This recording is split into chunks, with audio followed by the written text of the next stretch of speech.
রাজধানীর কুড়িল এলাকায় ডেঙ্গু প্রতিরোধে সচেতনতামূলক র্যালি এবং লিফলেট বিতরণ শেষে কুড়িল ব্রিজের নিচে রিকশা চালকদের মাঝে বিনামূল্যে ছাতা, পানির বোতল ও খাবার স্যালাইন বিতরণ করেছেন ডিএনসিসি মেয়র আতিকুল ইসলাম।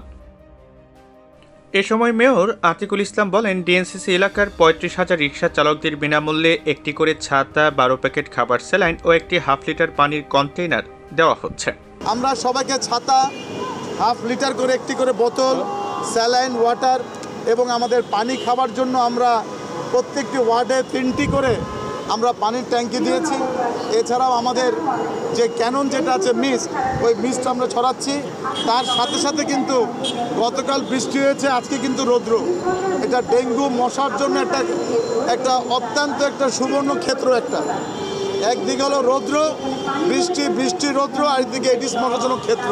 সুতরাং আমি সবাইকে অনুরোধ করব যে যার যার বাসা বাড়িতে স্বচ্ছ পানি যেখানে জমে থাকে সেখানে কিন্তু ইমিডিয়েটলি আজকের থেকে আপনাদের এলাকা পরিষ্কার করতে হবে। ইতিমধ্যে আমি আজকে একটি বাসায় ১ লক্ষ টাকা এবং আরেকটি রীতিমতো কিন্তু মামলা হয়েছে।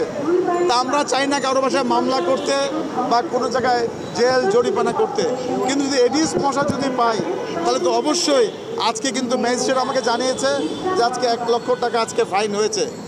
এ সময় অন্যান্যের সঙ্গে আরও উপস্থিত ছিলেন সংরক্ষিত আসনের নারী সংসদ সদস্য শবনম জাহান শিলা এবং হাসিনা বাড়ি চৌধুরী।